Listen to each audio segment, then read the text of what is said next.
Our side took the field. When in Rome was on first base.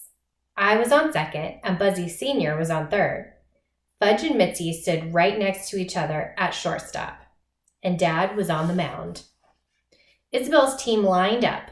Tony Ickle was their first batter. Dad threw a fastball, but it was wild.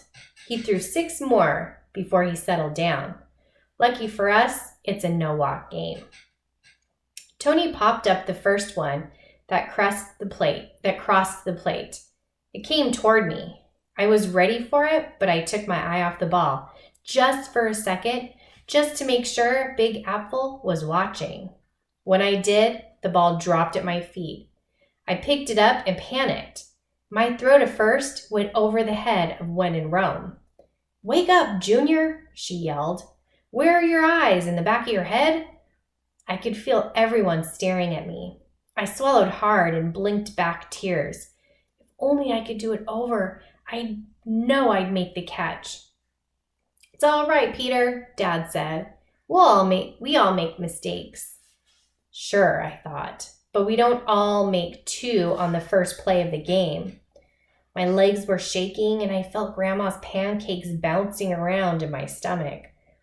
Before the first half of the first inning was over, Isabel's team had 5 runs, and Big hadn't even come up. When he did, he slammed one out of sight, and 2 more runs scored. Finally, it was our turn at bat. Bicycle Bob was on the mound for Isabel's team, and he put every pitch right down the middle. By the time I came up, we had 2 on and 2 out. Okay, I thought, this is it.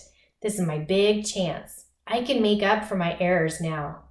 All I have to do is concentrate. I stood up to the plate. Bicycle Bob wasn't going to get anything by me. I could feel Big watching. I could feel him thinking, this guy might have a potential for all.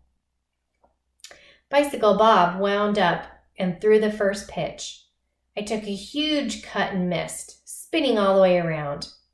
"It's Fudge-A-Mania," Mitzi sang. "No, it's not," Fudge told her. "It's a strike." "Oh," Mitzi said, disappointed. I took another swing and missed again. "Keep your eye on the ball, Pete," Fudge called. Just what I needed. My 5-year-old brother giving me tips at the plate. Bicycle Bob threw the next pitch. This time I was ready for it.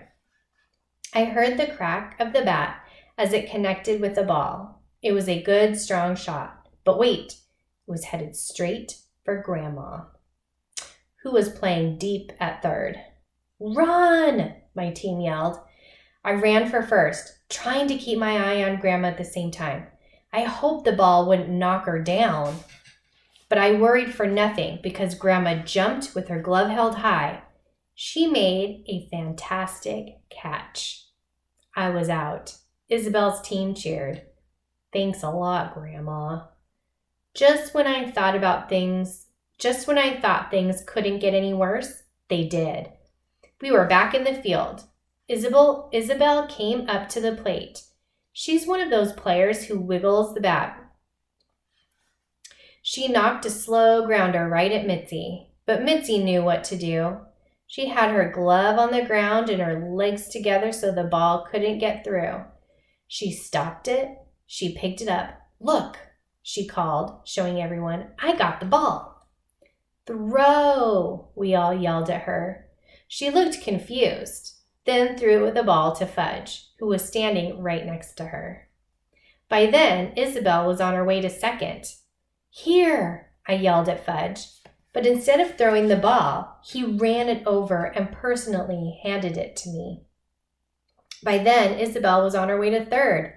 "Throw, Peter," Buzzy Sr. called, but I was scared I'd throw it away again, so I decided to fake a throw instead, and it worked. Isabel headed back to second.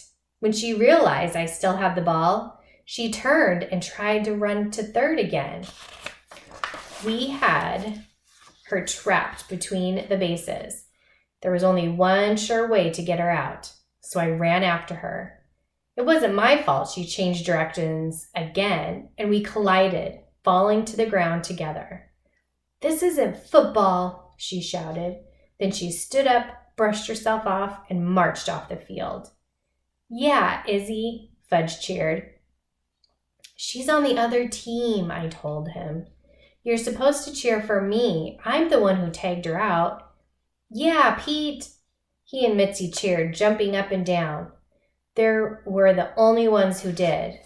As if that weren't enough, in the final inning, Jimmy hit a perfect double to left field, and Big shouted, "Way to go, son!" I thought Big wasn't supposed to root for either team. I thought he was supposed to stay neutral. Finally, the game was over. Captain Fudge didn't mind that his team lost 26-8, or that he struck out every time he came to bat. He and Jimmy yacked all the way home. They sang "Take Me Out to the Ball Game." They made plans for next Sunday's game. "I thought you have to leave on Thursday," I said. "Nah, my dad said, as long as the weather's good, we can stay longer." "Great," I said, but I wasn't sure that I meant it. "Big says I have real potential," Jimmy told him. "He says I just have to build up my confidence. He says once I have confidence, there won't be any stopping me. I might even be heading for the majors." "Great," I said again. "Now I know how Dad felt yesterday on the boat, like a real loser." "And it's all thanks to you, Peter," Jimmy said, dropping his arm over my shoulder. "If you hadn't forced me out of bed this morning, none of this would have happened. You're really my best friend."